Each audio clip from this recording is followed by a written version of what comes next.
Bonjour, je m'appelle David et je suis chauffeur de bus. Alors oui, dit comme ça, c'est pas le métier le plus fascinant du monde. Néanmoins, c'est quelque chose que j'aime beaucoup. J'arrive à en vivre et ça fait 15 ans que je fais ce métier. Vous savez, en autant de temps, on rencontre beaucoup de gens. De tous les styles, des enfants, des jeunes, des adultes, des retraités, des gens pressés, des gens calmes, des gens bruyants, et ainsi de suite. Les personnes que je ne vois qu'une fois ou deux me marquent rarement. En revanche, celles que je prends régulièrement, je me fais à leur présence. C'est un peu les habitués de mon cher bus.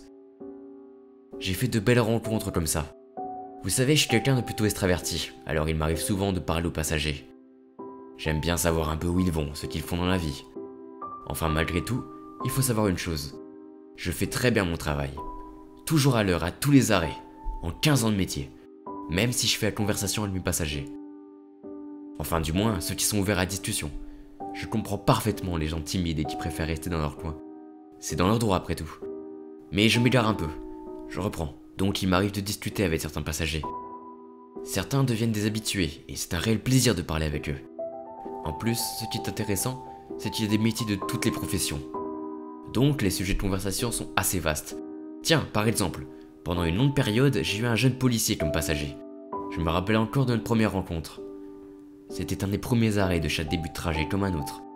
Les derniers passagers venaient de monter et je m'apprêtais à fermer les portes pour partir. Quand tout à coup, une voix se fit entendre au loin. « Attendez, j'arrive !»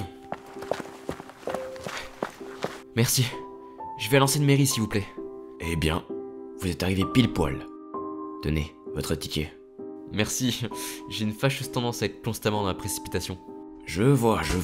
Eh bien, c'est une mauvaise habitude ça, monsieur. Installez-vous. Oui, on me le dit souvent. À chaque fois, il s'asseyait à la première place de la rangée. Vous savez, moi j'ai un dicton qui dit « Si je suis à l'heure, c'est que je suis en retard. Si je suis en avance, c'est que je suis à l'heure. Et si je suis en retard, c'est que je suis viré. » Ah, sympa comme dicton. Faudrait que je l'applique un jour. 12 ans que j'applique cette règle et elle marche parfaitement. Jamais un retard. Vous vous rendez compte? Waouh, vous êtes un professionnel vous. On peut dire ça comme ça, oui. Ce matin-là, nous n'avons pas eu le temps de plus parler. Avec les autres arrêts et les autres passagers, c'était compliqué. Mais il m'a souhaité une bonne journée en s'arrêtant à l'ancienne mairie. Et puis il est descendu. Il m'a dit que je le reverrai le soir même. Et ce fut le cas. Le soir, en passant dans l'autre sens, je me suis arrêté à l'ancienne mairie pour déposer certains passagers. Aucune trace du jeune homme du matin. Je m'apprêtais à repartir lorsque soudain... Attendez, j'arrive! Eh bien, vous ne mentiez pas quand vous disiez être sans cesse dans la précipitation. Oui, je vais rue du Lac.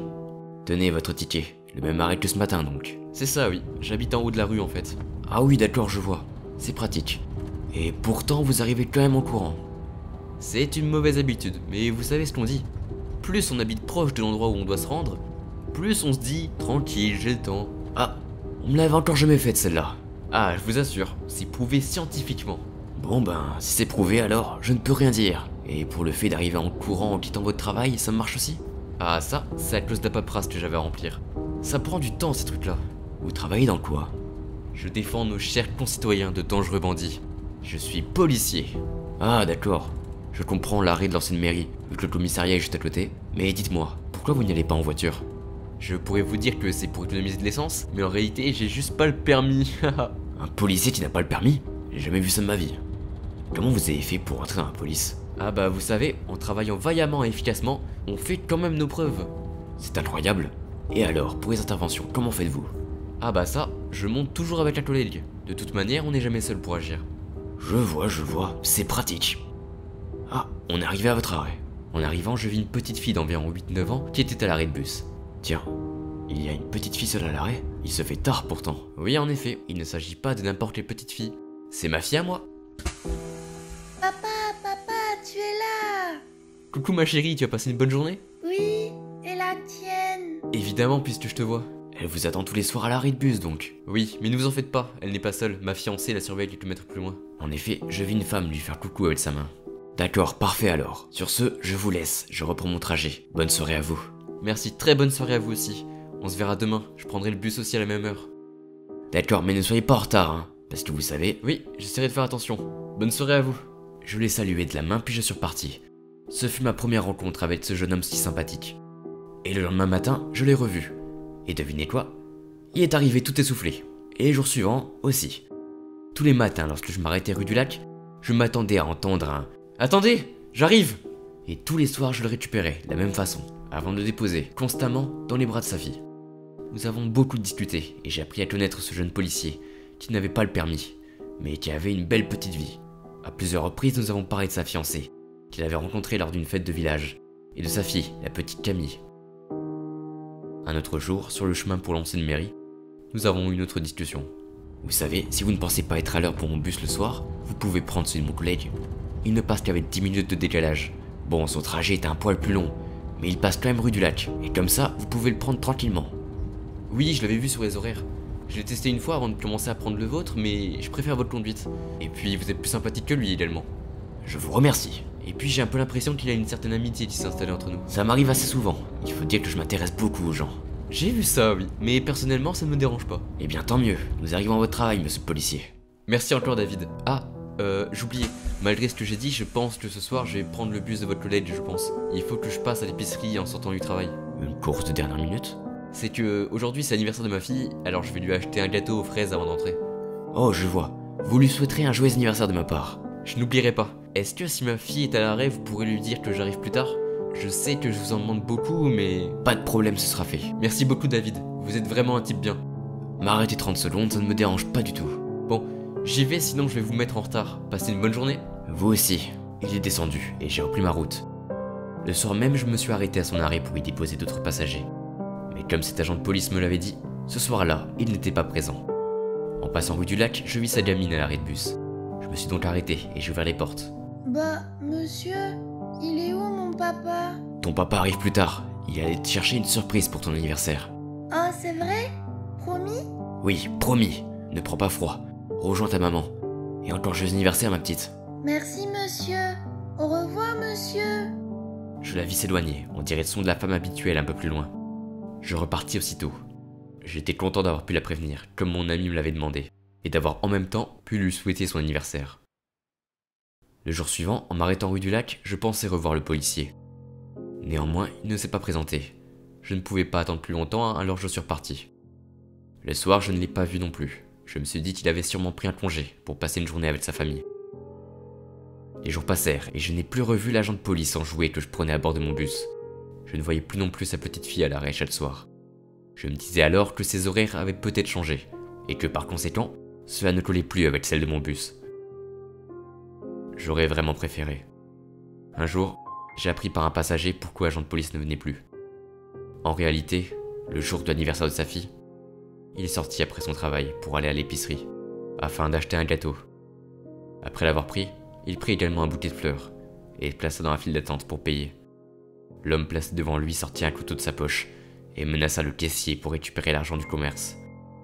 Mon ami étant policier ne pouvait pas laisser passer ça. Il est alors intervenu, le ton a dégénéré, et ils se sont battus. Le policier a réussi à désarmer le voleur, alors que lui-même ne possédait aucune arme. L'homme s'est enfui, et l'agent allait se lancer à sa poursuite. Néanmoins, il n'avait pas remarqué que lors de sa lutte, il avait pris plusieurs coups de couteau, à différents endroits. Il s'est alors écroulé. Il fut emmené à l'hôpital, et après une opération, tomba dans le coma.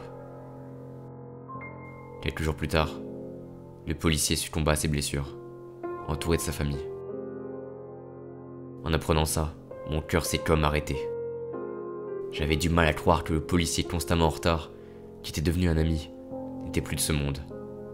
Et puis je me suis rappelé de ce que j'avais dit à sa fille le soir de son anniversaire. Ton papa arrive plus tard, il allait te chercher une surprise pour ton anniversaire. Ah, c'est vrai? Promis? Oui, promis.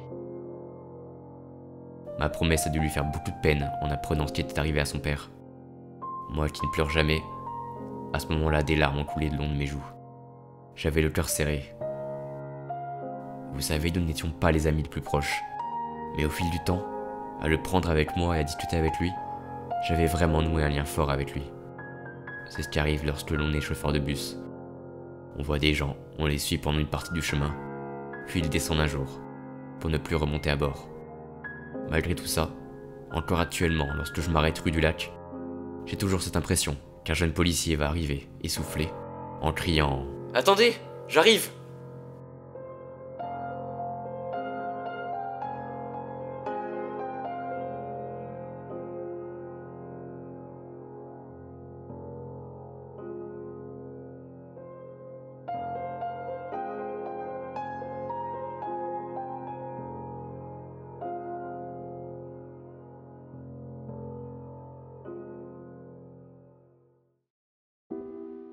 Bonjour. Je ne sais pas trop qui sont les personnes qui m'écoutent, mais je me nomme David. Je suis chauffeur de bus depuis de nombreuses années. Certains pensent que ce n'est pas un métier passionnant. Eh bien, détrompez-vous. On se fait beaucoup de connaissances comme ça. Les commerçants des rues par lesquelles je passe me saluent quand ils me remarquent. De même pour les passants qui me connaissent. J'aime beaucoup nouer des liens forts avec mes passagers. Je vous ai déjà parlé du lien que j'avais avec ce policier. Ce n'est pas la seule histoire que j'ai à raconter. Comme je vous l'ai dit, je rencontre des types de personnes vraiment différents, que ce soit en termes de caractère ou en termes d'âge. Des enfants prennent le bus avec leurs parents pour aller à l'école. Des enfants seuls aussi d'ailleurs. Des collégiens le font également. Et plusieurs lycéens. D'ailleurs, c'est de l'un d'eux dont j'aimerais vous parler. Il n'y en a pas beaucoup qui montent dans mon bus, alors je les remarque facilement. Il faut dire que je remarque tout le monde également. Ce lycéen, c'est un jeune homme que j'ai l'habitude de transporter 4 fois par semaine. Le mardi matin et soir, ainsi que le jeudi matin et soir. Son emploi du temps correspond avec mes horaires, c'est toujours là. Le reste du temps, il prend le bus de mon collègue. Un type bien sympathique d'ailleurs. Enfin bref, je ne suis pas ici pour parler de lui. Donc je disais, c'est un lycéen tout ce qu'il a de plus normal, mais il possède une joie de vivre extraordinaire. Chaque début de trajet, je le retrouve avec un grand sourire. Et puis, il a commencé à m'appeler d'une façon assez drôle. Bonjour chef, au lycée comme chaque trajet. Hey, chef, c'est nouveau ça. On appelle comme ça les kebabiers. C'est quand quelqu'un est un professionnel dans ce domaine. Oh, je vois. Il est vrai que je suis un peu un pro, et le chef de mon cher bus. Alors, tu peux m'appeler comme ça si ça te chante. Tiens, ta monnaie. Merci chef, je vais m'asseoir à la même place que d'habitude. La 5e place de la rangée, hein. C'est ça, elle est vraiment tip top. Trouver une place qui nous plaît, c'est comme trouver un métier qui nous plaît. Il ne faut jamais lâcher. Toujours vos morales, vous. Changez rien, chef. On ne change pas une équipe qui gagne, voyons. Nos discussions tournent souvent comme ça. Et des fois, je lui demande si ça se passe bien au lycée. Vous savez, le genre de question bien ennuyeuse, à laquelle on n'a jamais envie de répondre. À cet âge-là, quand on me l'a posé, je répondais sec que tout allait bien. Alors que j'avais qu'une envie, c'était de me plaindre parce que les cours étaient trop difficiles, que la fille qui me plaisait m'avait mis un râteau, que les horaires étaient insupportables et que les professeurs passaient leur temps à me dire que j'étais un mauvais élève et que j'allais finir éboueur. Je ne sais pas ce qu'ils avaient les professeurs de mon temps, à croire que des sous-métiers existent, alors que pas du tout. Je connais beaucoup d'éboueurs et je vais même boire un verre avec certains en week-end. Ce sont des types vraiment sympas. Enfin bon, tout ça pour dire que c'est le genre de question à laquelle on n'a pas envie de répondre. Mais pourtant, même si je me doutais de la réponse, je lui posais quand même. Après tout, ça fait de la discussion. Alors, comment c'est l'école en ce moment? Oh chef, vous savez, le lycée c'est relou. Oui, je me doute. J'ai eu ton âge aussi. Les cours ça va, j'arrive à gérer. Mais il y a un nouveau, il est insupportable. Il dérange les cours tout le temps. Oh, je vois. Tu sais, moi aussi, j'en ai fait des bêtises quand j'étais jeune. Ah, la bonne époque. Oh mais moi aussi, ne vous en faites pas. Mais les bêtises, c'est amusant uniquement quand c'est de temps en temps. Lui, il est vraiment insupportable. À ce point-là? Et les professeurs ne font rien? Il pense qu'il va finir par se calmer. Eh bien, espérons-le. Ouais, enfin, sinon tout va bien au lycée. C'est le plus important. Comme d'habitude, il part s'installer à la même place. Vous aussi, vous aviez toujours ce gars assez lourd en cours, à toujours faire des blagues pour rien dire. J'en ai eu un une année. C'était assez dérangeant, et j'ai loupé plusieurs de mes contrôles à cause de lui. Enfin bon, c'est malheureusement la vie. Pour en revenir au lycéen, un jeudi soir en le reprenant en transport, je le vis avec une trace noire à l'œil. Pour moi, il n'avait aucun doute. Il s'agissait d'un tocard. Bah alors, qu'est-ce qui t'est arrivé? Oh rien, ne vous en faites pas chef. Le lycéen souriait, comme toujours. Tu as quand même un bon gros tocard. Ne vous en faites pas, il va partir d'ici quelques jours. C'est l'autre là, le nouveau.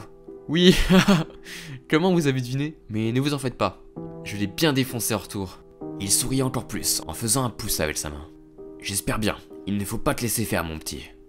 Ça va, je vais m'installer. Puis il partit s'asseoir à la 5e place. Le mardi matin d'après, il est monté dans mon bus, avec un air moins joyeux qu'habituellement. Salut chef, comme d'habitude. Ça marche. Tout va bien? Tu as l'air un peu... Fatigué, oui, je sais. Ma mère n'arrête pas de me le dire. Malheureusement, le week-end arrive dans longtemps. Ça va le faire, un peu de courage. Le lycéen marmonna un truc, puis il partit aussitôt en direction de sa place. Je m'apprêtais à lui demander ce qu'il avait dit lorsqu'un homme est monté. Je ne l'avais encore jamais vu. Bien le bonjour. Je me rends à l'ancienne gare, s'il vous plaît. Bonjour, ça fera 1 euro s'il vous plaît. Tenez. Merci bien. Puis il allait s'installer à la première place. Je ne pouvais m'empêcher de dévisager cet homme. Il dégageait quelque chose d'étrange. Si je peux me permettre, vous allez à un entretien d'embauche ou à un mariage? Oh non, pas du tout. Vous dites ça par rapport au costard? Oui, c'est assez rare que je prenne quelqu'un en transport qui s'habille aussi bien. L'homme portait une chemise blanche, habillée d'une veste de costume noir et d'une cravate noire. J'ai remarqué que d'un côté de sa veste, à l'une des poches, était agrippé un stylo. C'est pour mon travail, rien de plus. Vous travaillez dans quoi? Disons que j'ai beaucoup de dossiers à traiter. Je vois, dans un bureau donc. C'est un peu ça, oui. J'avais beau réfléchir, je ne voyais aucun bureau d'administration près de l'ancienne gare. On n'a pas plus parlé, et l'homme est descendu à son arrêt. Par curiosité, je lui ai demandé si je le récupérerais le soir même. Ce ne sera pas la peine. Bonne journée à vous. Comme je vous le disais, on rencontre des gens de tous les types. Des personnes qui parlent beaucoup, d'autres qui parlent très peu, il en faisait partie. Je n'ai plus jamais revu cet homme par la suite, espérons qu'il se porte bien. Enfin bon, pour en revenir au lycéen, il est descendu par l'arrière du bus quand je me suis arrêté à son lycée. Il faut dire que sa place est plus proche de celle-ci que de l'avant. Néanmoins, c'était la première fois qu'il faisait cela. Ça m'intriguait un peu. Le soir même, je l'ai récupéré. Quand je suis arrivé, j'ai vu qu'il n'avait plus son sourire habituel, mais quand j'ai ouvert la porte et que son regard a croisé le mien, il l'a récupéré. Salut chef, vous allez bien? Comme d'hab, je rentre chez moi. Et puis, il est allé s'installer sans attendre de réponse. Je me suis dit qu'il était toujours fatigué et qu'il avait hâte de rentrer chez lui. Les jours et les trajets passèrent, et il se mit à me parler de moins en moins, juste des salutations, à base de chef. Je me demandais quand même si tout allait bien. Alors je lui posais la question un matin. Petit, t'es sûr que tout va bien? Personne ne t'embête à l'école. Le lycéen m'a semblé réfléchir quelques instants. Puis... Oui chef, tout va bien. On a beaucoup de contrôle en ce moment. D'ailleurs, il faut que j'y aille, ou je vais être en retard. D'accord, bon courage alors. Il partit sans même me dire au revoir. Et puis rebelote. Les trajets où il ne disait rien. Cela me faisait de la peine de voir que le garçon enjoué qui passait son temps à sourire se refermait de plus en plus sur lui-même. Et puis un matin, en le prenant à l'arrêt habituel. Salut chef, vous allez bien? Bonjour petit. Moi ça va, comme toujours. Et toi? Ça va super. J'étais content de voir qu'il avait récupéré sa joie de vivre habituelle. Je m'arrête à la gare principale cette fois-ci. Ah, ne me dis pas que tu vas sécher les cours. Je sais qu'à ton âge c'est tentant de se dire qu'on préfère profiter du beau temps. Mais les cours, c'est important quand même. Haha, non, ne vous en faites pas. J'ai un professeur absent, donc je vais rejoindre des amis. On va y aller en marchant tous ensemble. Oh, je vois. C'est un bon plan avec ce beau soleil. Tiens, ton ticket. Merci chef. Il est parti s'installer à la 5e rangée. J'étais vraiment content de savoir que tout allait mieux. Je me suis sûrement fait des idées. En regardant dans le rétroviseur intérieur, je pus constater que son sourire avait disparu. Mais je me disais que ce n'était pas trop grave. Je me suis arrêté à l'arrêt de la gare principale. Le lycéen est passé par l'avant cette fois. Comme avant, et il est descendu. Je lui ai alors souhaité une bonne journée. Il s'est retourné, et j'ai vu que son visage semblait triste. Puis, en une seconde, il a repris un sourire enjoué. Merci beaucoup chef. Puis, il est parti vers la gare. J'ai alors repris ma route. Le soir même, en m'arrêtant à son lycée, il n'était pas là. Je me suis dit qu'il était peut-être à l'arrêt de la gare principale. Mais non. J'ai trouvé ça un peu étrange. Mais je pensais qu'il avait dû prendre un autre bus. Quelques jours plus tard, j'ai appris la vérité. Au lycée, le jeune garçon se faisait régulièrement harceler par un groupe de lycéens, mené par un nouvel élève. Ses camarades, qui étaient des amis proches, lui ont tourné le dos, et l'ont laissé se faire insulter, critiquer, frapper et humilier. Il voulait résister à ses bourreaux. Alors un jour, il s'est battu contre eux. Mais ça s'est empiré. Il a essayé d'en parler à son professeur principal. Néanmoins, ce dernier ne l'a pas écouté, déclarant que c'était des petites chamailleries. Les heures de cours à l'école devenaient de plus en plus difficiles pour lui, et les week-ends étaient un véritable repos. Néanmoins, son harcèlement ne s'est pas arrêté là.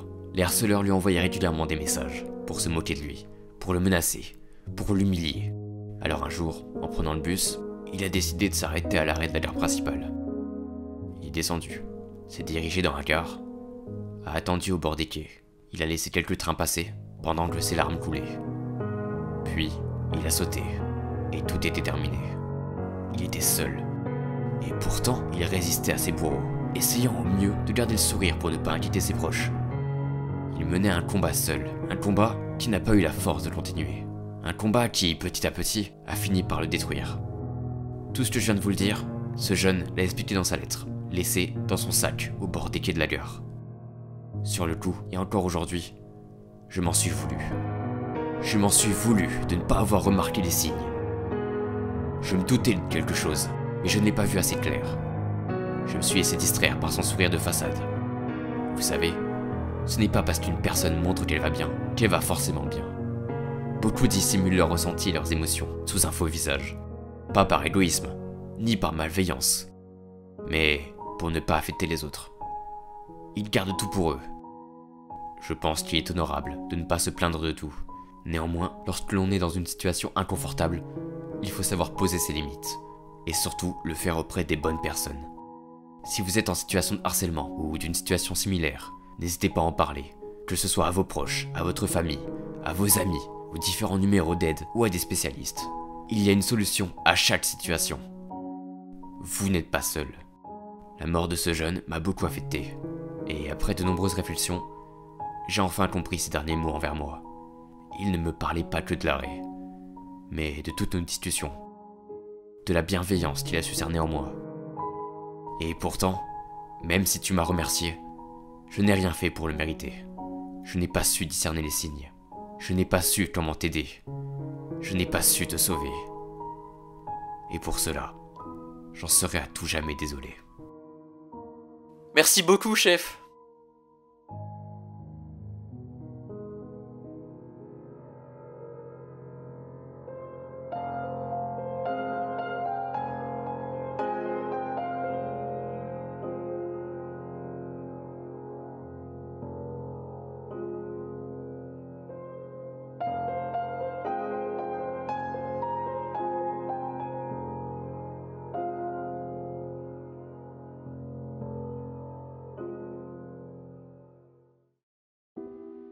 Bonjour à tous. Vous commencez à me connaître maintenant. C'est David, et bien entendu, je suis chauffeur de bus depuis plus de 10 ans. J'adore vraiment mon métier. Il est super passionnant. On fait la rencontre d'énormément de gens. On a des contacts dans tous les milieux après ça. Et puis les gens sont polis et respectueux. Enfin, la plupart. Certains ne le sont pas. Des fois, même pas un bonjour, ni un au revoir. Et encore moins une bonne journée. Vous allez me dire que c'est des jeunes. Mais vous savez, la plupart du temps, ils sont toujours polis, eux. Non. Le pire, c'est ceux qui pensent qu'on leur doit le respect, mais qui, eux, ne le doivent à personne. Enfin bon. J'ai quand même des gens sympathiques la plupart du temps. Des habitués de mon cher bus. Le fameux bus mobile. Je devrais travailler mon humour de temps en temps. Mais après tout, mes passagers l'apprécient, alors ça me suffit. Parmi tous les habitués que j'ai, j'aimerais vous parler d'un couple que je prends souvent. Ça fait plusieurs années que je les prends au moins une fois par semaine. Un couple de retraités. Ils vivent leur petite vie tranquille, avec leur âme sœur à leur côté. C'est assez beau. Bonjour, David. Bonjour, madame. Vous allez bien aujourd'hui? Oh, ça va, ça va. Vous savez, on est plutôt jeunes. Oui, mais on n'a pas de raison de se plaindre, on vit bien. Hein, mon amour? C'est vrai. En plus, il fait bon vivre en ce moment, c'est très agréable. Ah, à qui le dites-vous? Je n'en pouvais plus du temps insupportable qu'on avait. La pluie, le vent, le froid. C'est vraiment déprimant. Oui, c'était vraiment pas agréable. Je vais enfin pouvoir reprendre le jardinage, moi. Oh, c'est vrai que vous avez eu le prix du meilleur potager de la ville pendant 3 années de suite. Oui. Et on espère une 4e consécutive. C'est son petit passe-temps. Pendant ce temps, moi je lis mes livres. C'est vrai que vous gérez le club de lecture de la ville. Oui, on se fait un plaisir de partager nos différents avis. Je discute constamment avec eux. C'est vraiment agréable. Je pense qu'ils font partie de mes passagers préférés. Même si ce n'est pas très gentil de déclasser les autres comme ça. Mais j'apprécie vraiment ce couple de retraités. Bien le bonjour à vous deux. Bonjour David, la forme aujourd'hui. Oh moi, toujours vous savez. Et vous? Oh, on va bien. On va fêter notre anniversaire de mariage demain. Oh, c'est vrai? Alors, ça fera combien de temps? Cette année, c'est nos 53 ans de mariage. Vous vous rendez compte? 53 ans que je la supporte. Eh oh, chérie. Vous avez bien de la chance. J'espère que ma femme et moi on sera comme vous plus tard. Quoi? Vous aussi, vous voulez devenir de vieux gâteux comme nous? Mais des gâteux, heureux et amoureux. Oui, c'est vrai. Et puis à mes yeux, il n'y a rien de plus important que l'amour. Ah ça, à qui le dites-vous? Combien d'années avec votre femme déjà? 24 ans dans quelques mois. Félicitations. On pourrait croire qu'autant d'années nous font tomber dans une routine constante. Mais il est important de toujours préserver les petites attentions. C'est vrai, vous savez qu'il m'offre régulièrement des fleurs et des bijoux, comme si c'était nos premiers mois passés ensemble. C'est important. Sans action, l'amour se fane. Des fois, nos discussions sont plus profondes qu'il n'y paraît. Là où, avec d'autres, je vais parler de la pluie et du beau temps, avec eux, on va parler sentiments et rythme de vie. Quand notre anniversaire de mariage, ma femme et moi, est arrivé, nous sommes partis 1 mois sur une petite île que nous connaissons bien, quasiment coupée de toute communication et interférence extérieure. Et à mon retour, il me tardait de raconter mes vacances à mes 2 retraités préférés. En arrivant à leur arrêt de bus, je vis la dame, mais sans son mari. J'ai ouvert la porte et elle est montée. Je lui ai alors lancé un « bien le bonjour ». Oh, bonjour David. Ravi de vous revoir. Votre mari n'est pas là aujourd'hui ? Son visage est instantanément devenu triste. Je suis désolé, David. Mais mon mari est décédé il y a maintenant 3 semaines. Le sourire que je lui adressai fut remplacé par un air de stupeur et de tristesse. Je suis vraiment désolé, madame, je ne savais pas. Je vous adresse mes condoléances les plus sincères. Il nous arrive des fois de revenir d'une longue période où nous étions ailleurs, et de s'apercevoir que le monde qu'on a laissé en partant n'est plus le même qu'au retour. C'était le cas ici. C'est arrivé comment ? Oh, vous savez, la vieillesse. Son cœur était trop fatigué, c'est naturel. Il est parti paisiblement dans son sommeil. Je vois. C'est la première fois en plus de 50 ans qu'il me laisse toute seule aussi longtemps, vous savez. Ma maison me paraît si vide sans lui. Je comprends. Ça doit vraiment être difficile. Je lui disais que je comprenais. Mais on ne peut pas le comprendre tant qu'on ne l'a pas vécu. Même si vous perdez un de vos proches. Perdre votre âme sœur, votre compagnon de route, comme ça sans prévenir, c'est quelque chose de terrible. Je n'ose même pas imaginer mon état si je perdais ma femme. On essaye d'aller bien comme on peut. Je me force à sortir parce que, vous savez, chez moi je ne vois que des meubles qu'il a fabriqués partout dans la maison. Et quand je regarde par la fenêtre, j'ai l'impression de le voir encore accroupi dans le jardin, en train d'entretenir son potager. C'est normal, mais vous savez, de là où il est, je suis sûr qu'il fait grandir un nouveau potager, avec encore plus de légumes. Haha, oui, vous avez peut-être raison, ce serait bien son style. Vous savez, il a eu une vie heureuse. En tout cas, moi, j'ai eu une vie heureuse à ses côtés. On était épanouis, et on s'aimait tellement. Il était tellement prévenant et bienveillant. Les larmes commençaient à me monter aux yeux. Je n'en doute pas. On ne voyait que votre bonheur à chaque montée dans mon bus. Et puis, qu'est-ce qu'il était drôle. Vous savez, il... On a continué à parler comme ça pendant plusieurs heures. Elle est restée dans le bus, jusqu'à ce que je finisse mes trajets. Et lors du dernier, je l'ai déposée à son arrêt. Merci beaucoup, David. Ça m'a fait un bien de vous de discuter avec vous. Vous avez pas idée. Il n'y a aucun problème, madame. Prenez soin de vous. Bonne soirée. Plusieurs fois, elle est remontée dans mon bus. Et à chaque fois, elle me racontait des anecdotes sur elle et son mari, sur leur mariage, sur leur histoire.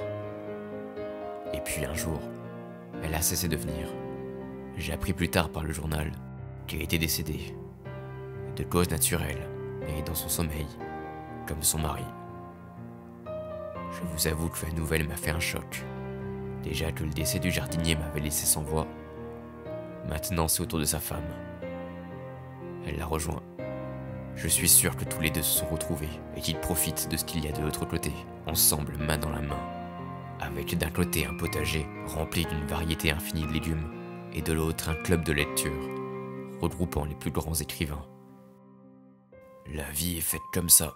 Des fois vous faites des rencontres, le temps d'un trajet, puis tandis que vous continuez à avancer, ils descendent, sans pouvoir vous saluer, ne laissant que vous qui êtes le seul à se rendre compte de ce qu'il se passe. Ma vie de chauffeur de bus, c'est comme si j'avais un bus infini, avec des places pour chaque personne qui monte. Certains ont leur place depuis longtemps, d'autres depuis peu. Mais lorsqu'une personne descend, le siège, lui, ne se remplit jamais. L'événement ne laisse qu'une place vide, qui ne pourra plus jamais être comblée, laissant la trace de la personne bien ancrée dans votre vie.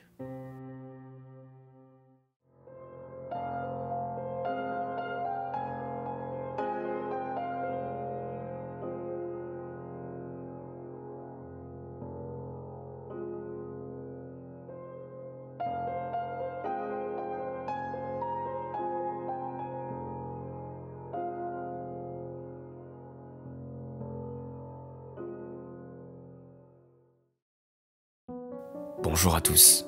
Si vous m'écoutez, c'est que vous savez qui je suis. Mais je vais quand même me présenter pour les nouveaux. Je m'appelle David, je suis chauffeur de bus depuis maintenant 17 ans.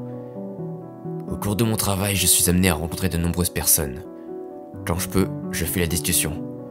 C'est toujours plus sympa de se déplacer en parlant, vous ne trouvez pas? Je vis aussi des expériences assez particulières des fois. L'autre jour, j'ai retrouvé un sachet de drogue dans mon bus. J'ai dû appeler la police, faire une déposition, et tout ça. Une fois, un jeune homme m'est rentré dedans en trottinette, alors que j'étais à l'arrêt depuis plus de 10 minutes. La semaine dernière, il y a un chien qui a croqué un siège du bus. Il devait sûrement avoir faim. Comme quoi, des trucs nous arrivent tous les jours, et on ne s'ennuie jamais. Néanmoins, il peut nous arriver des choses beaucoup moins drôles. Même qui sont juste terrifiantes et horribles. Vous pensez peut-être que je vais vous raconter une histoire paranormale, comme tous ces gens sur YouTube. Et leur... comment ils appellent ça déjà? Des creepypasta. Malheureusement, non, j'aurais préféré. J'ai un collègue qui est chauffeur de bus, comme moi. En même temps, c'est le principe d'un collègue, me direz-vous. Il est excellent dans son métier. Jamais un retard, ne serait-ce qu'à cause des conditions météorologiques ou des manifestations. Toujours à l'heure. Et puis il est toujours poli avec tout le monde, même avec les personnes les plus désagréables. Grâce à son amabilité et à sa conduite douce, il a su charmer le cœur des passagers. Mais il y a quelques semaines, il est arrivé quelque chose de terrible. Une chose qui change un homme à jamais. Comme à son habitude, ce collègue prenait la même route et roulait à une vitesse plus que raisonnable, étant en ville. Mais d'un coup, sans prévenir, quelqu'un s'est jeté sur la route, juste devant le bus. Il n'eut pas le temps de faire quoi que ce soit, et il a percuté de plein fouet la personne. Il avait pourtant essayé de freiner du mieux qu'il le pouvait, mais il n'avait pas réussi à l'éviter. Il faut dire que lorsque ça nous arrive, on est pris par la surprise. Après avoir percuté la personne, le chauffeur descendit du bus, accompagné par quelques passagers bouleversés. À l'avant, une grosse trace rouge était étalée sur le pare-choc, et une chaussure traînait là sur la route. Quand il la vit, mon collègue fut horrifié. Il était en état de choc, et il se mit à prononcer quelques mots de panique. La chaussure devant lui était d'une taille assez petite. Il s'est alors précipité à l'arrière. Et là, sur le macadam de la route, gisait derrière une traînée de sang, un petit corps, celui d'un enfant. Le chauffeur de bus, si consciencieux dans ses actes, ne disait plus un mot. Il était tombé à genoux à côté de l'enfant. Les passagers près de lui ont immédiatement appelé les secours.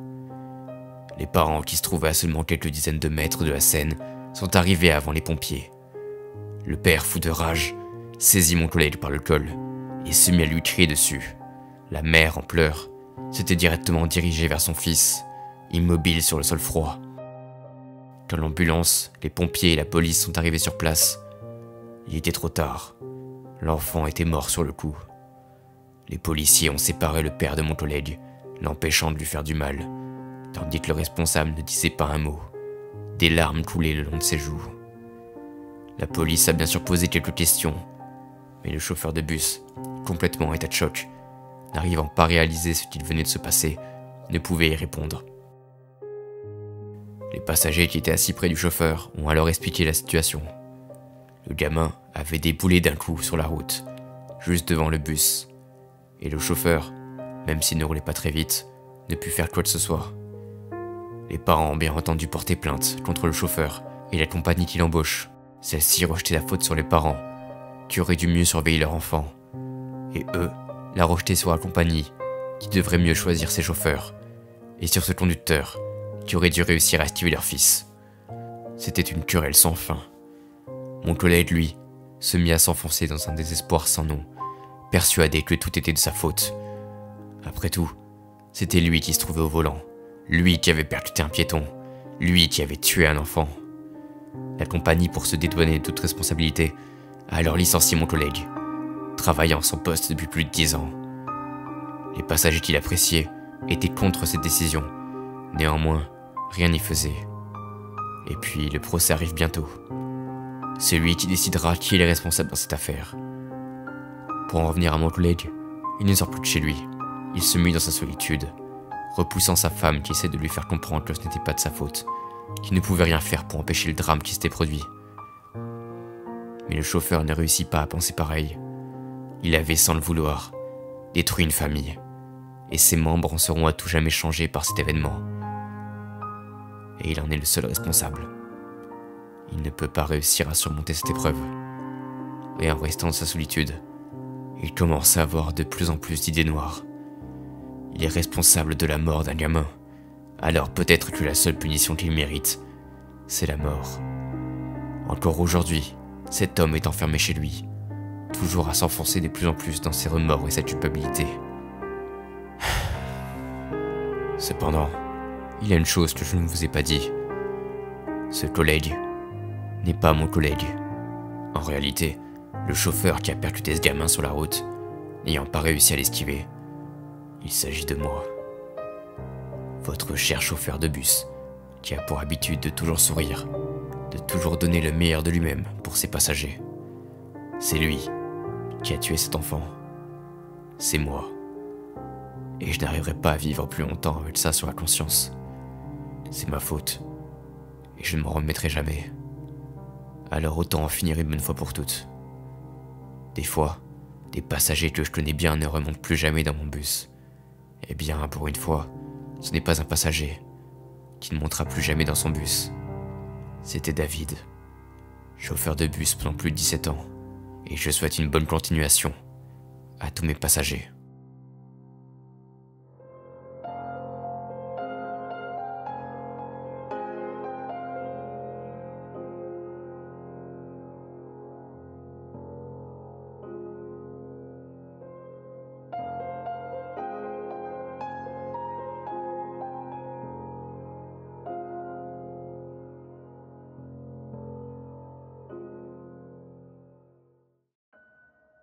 Bonjour à tous, c'est David, chauffeur de...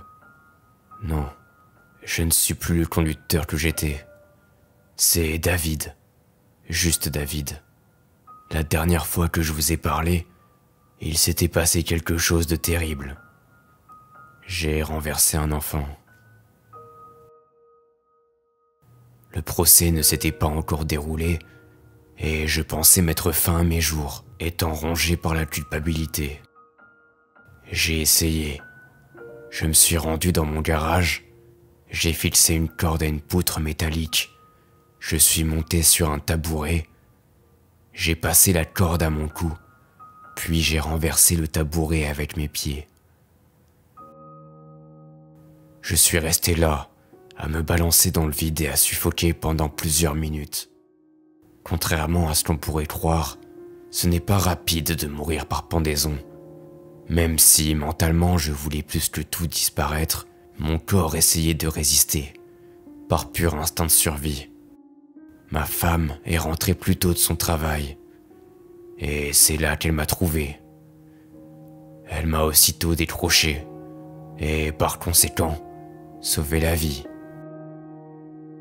Par la suite, j'ai suivi une thérapie chez un psy. Le procès est arrivé, et avec les efforts réalisés, j'ai pu avoir la force de me rendre au tribunal et de parler de vive voix aux parents de l'enfant. Je me suis mis à genoux pour m'excuser, tandis qu'ils pleuraient tous les deux. J'ai ensuite rejoint la place qui m'était destinée, sur le banc des accusés, avec un représentant de la compagnie de bus dans laquelle je travaillais. Après plusieurs jours de témoignages, de paroles d'avocats et d'explications par des spécialistes et des enquêteurs, la sentence fut rendue. Pour le juge, les jurés et la justice, je n'étais pas responsable de la mort de cet enfant. Il en était de même pour la compagnie. Les parents furent abattus par cette nouvelle, et je les comprends. Enfin, je dis ça, mais je ne pourrai jamais vraiment les comprendre. Après tout, je n'ai pas perdu d'enfant. La justice a néanmoins émis des doutes quant à la responsabilité des parents qui n'auraient pas dû laisser un enfant si jeune marcher loin devant eux. Qui plus est, dans une ville où beaucoup de véhicules circulent. Personnellement, je ne me permettrai pas d'émettre de jugement. S'ils n'ont plus leur fils aujourd'hui, c'est parce que j'étais là, avec mon bus. Le psy que je suis essaye de me faire travailler sur ma culpabilité, afin qu'elle soit moins forte. Mais on a déjà beaucoup travaillé sur mon envie d'en finir. Elle est presque partie. J'ai fini par comprendre que mettre fin à mes jours ne ramènerait pas ce garçon, que ce que je pouvais faire de mieux était de continuer de vivre et de m'améliorer dans mes actions tous les jours, afin d'être utile à la société. J'ai rejoint une association qui vient en aide aux personnes ayant perdu des proches dans des accidents de la route. Même si je ne pourrai jamais effacer ce que j'ai fait, je ne veux plus causer de mal autour de moi. Le visage terrifié de ma femme lorsqu'elle m'a découvert dans le garage, je ne veux plus jamais le revoir. Tout ce qu'elle mérite, c'est de sourire et d'être heureuse. Et pour ça, je ferai tout ce qu'il faut. Malgré toutes mes actions et mes efforts, je sens constamment planer cette petite ombre au-dessus de moi, me rappelant que je ne peux pas l'oublier. Et quand le jour viendra de basculer de l'autre côté, j'irai le retrouver pour lui présenter mes excuses les plus sincères. En attendant, je m'efforce de devenir une meilleure version de moi-même. Oh, et pour ce qui est de mon métier, je ne l'ai pas récupéré bien entendu, mais c'est de l'histoire ancienne. Néanmoins, il m'arrive de prendre le bus d'anciens collègues ou de nouveaux chauffeurs, certains très sympathiques, comme je l'étais. Et puis, comme vous me connaissez, je discute beaucoup avec eux. Alors, peut-être qu'au final, je serai moi aussi l'un des passagers du bus de quelqu'un.